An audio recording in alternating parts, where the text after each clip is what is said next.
Hey guys, today we are going to be looking at some of the seeds that I have started at home because I have been having a problem with some of these. I have been having a problem getting some to germinate, specifically my rudbeckia. So today I am going to be reseeding my rudbeckia and then really nursing them over the next few weeks to see if I can get these guys growing.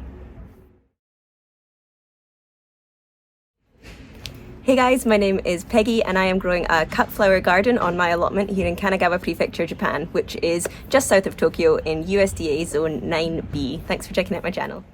Okay, so behind me you can see that these are some things that I still have growing at home. Mostly everything is in the allotment, but I have done a little bit of a succession planting, and then I have some stuff that's going to go in when other stuff comes out. But it's this bottom row that I really want to talk about, so I'll swing the camera around and show you what's going on there. Here I have stuff that I've been trying to get going.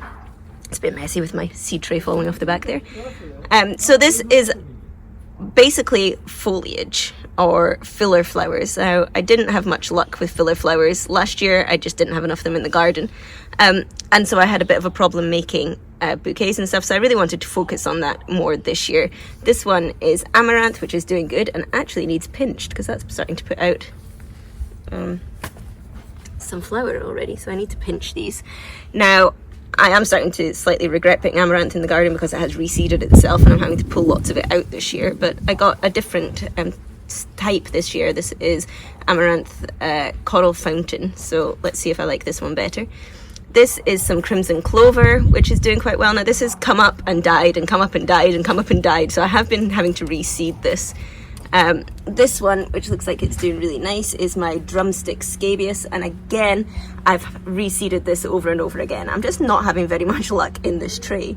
And then you can see here is supposed to be my Mexican paintbrush, and I have one, and I've reseeded this several times and nothing's happened. This is my phlox creme brulee, which I really wanted to have, and again I've got one.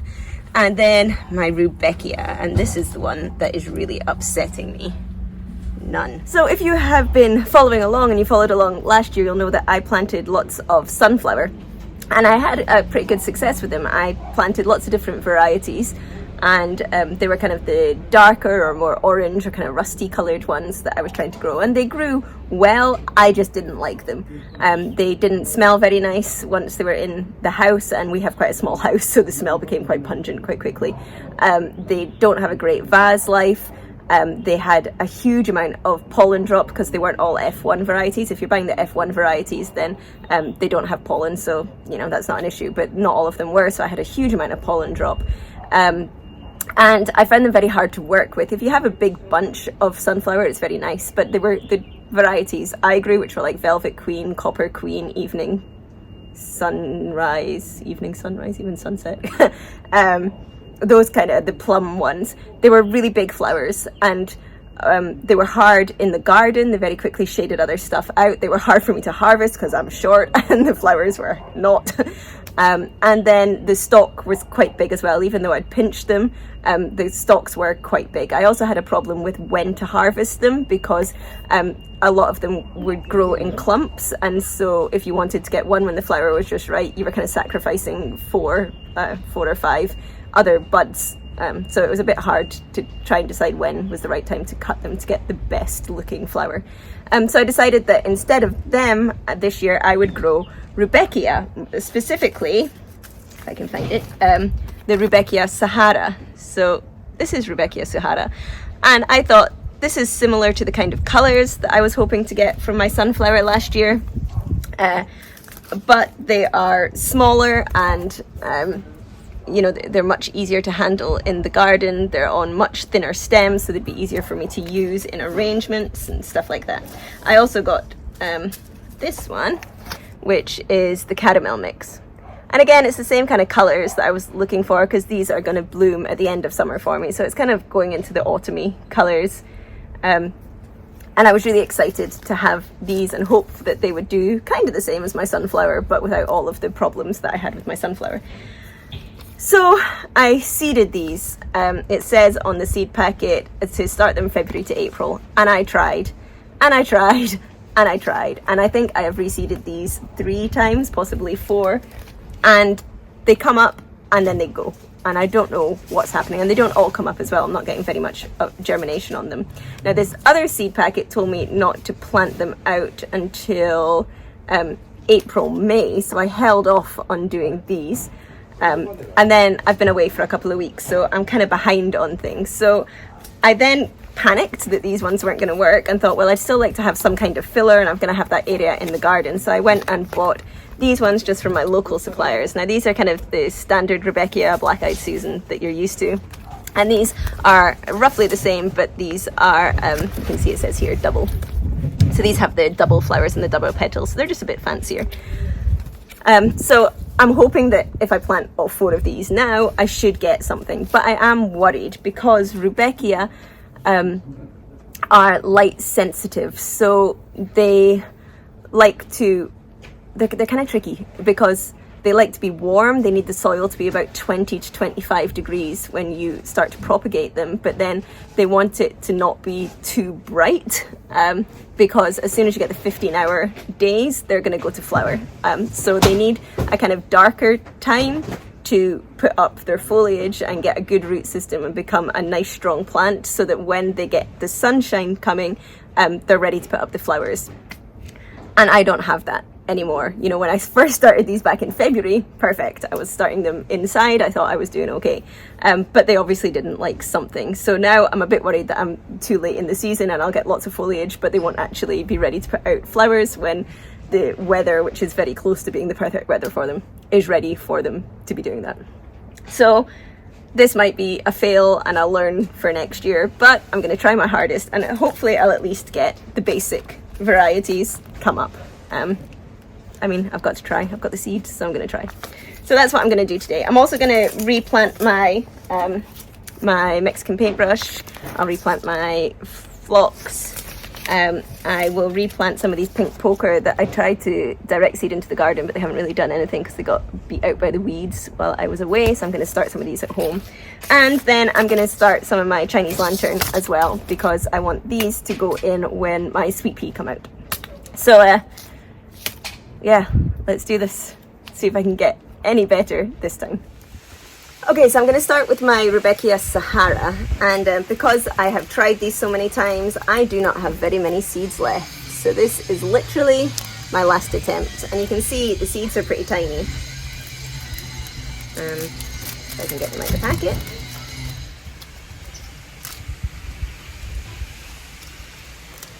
Oh, they're all sticking in the corners. No seed drop. The seeds are pretty tiny. So here, let me look down. I have my seed trays. I have pre-moistened my soil so that these are all ready to go. And I am literally going to put one seed in one tray. Now, these guys need light to germinate, so you do not want to cover them. I already put one there. It's windy. You don't want to cover them. You just want to place them on top of the soil like this. I hope that they do something this time. You can like firm them in. You can see where they are. To make sure they don't blow away on a windy day. Is that them all? The reason you pre-moisten your soil is because with ones, especially ones that you're just leaving on top of the soil, it's really easy for them to get disrupted by the water and basically just wash them away. So it's always best to pre-moisten them the soil, and then you don't have to worry about it afterwards. One more! I got one! Let's put them in there. Did I put one there? There. Okay. And that's it. That's all my Sahara seeds. So that's my last attempt at getting these guys to grow. Come on. So these are my caramel ones, and again, not very many. Oh, there we go. Not very many seeds in my pack.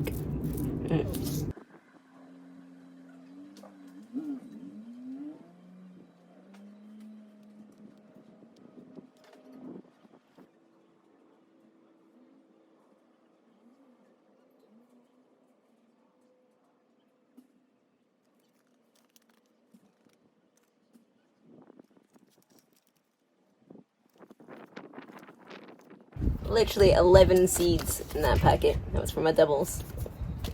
I mean, there's hardly anything in there.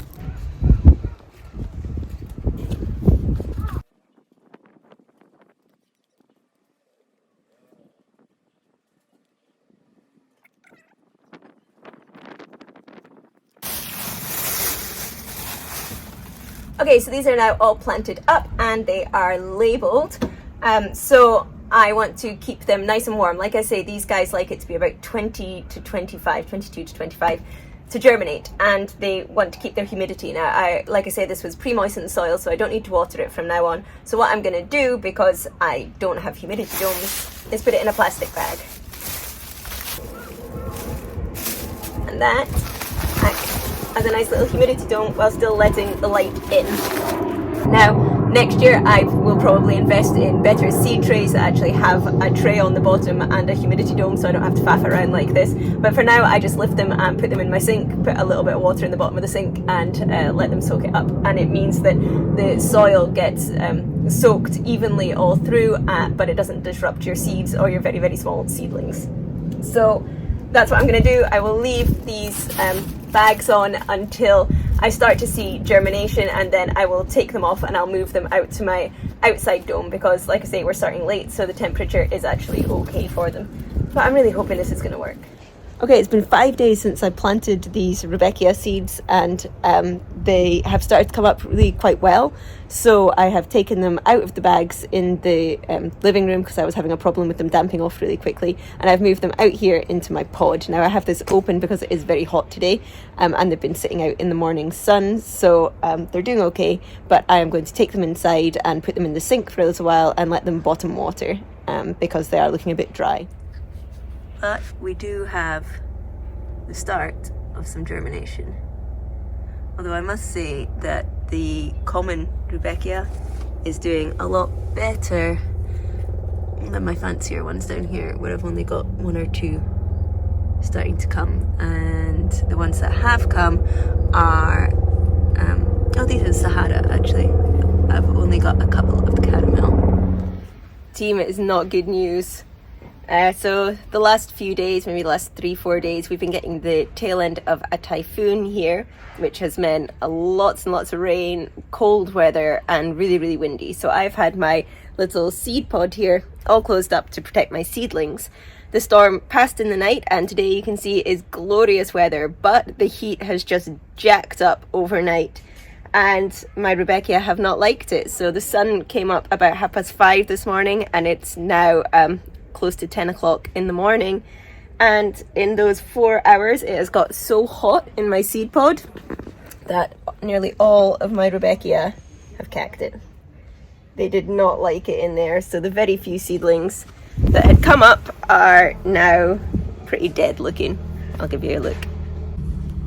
So these are not happy looking seedlings at all, which is just heartbreaking. So these were actually just the common ones and a couple of the doubles, and they were the only ones that had really come up, and they have not liked it at all. So fast. This was also some of the Mexican paintbrush I had in, and it's not liked it very much either. This is my rudbeckia Sahara and my caramel mix, and I mean, that doesn't look very healthy. So few of them had come up anyway. I think I had about 3. I can see 2. I don't think that guy's coming back. And in my caramel mix, I had a couple more. There's 1, 2, and that's it. The rest is just empty.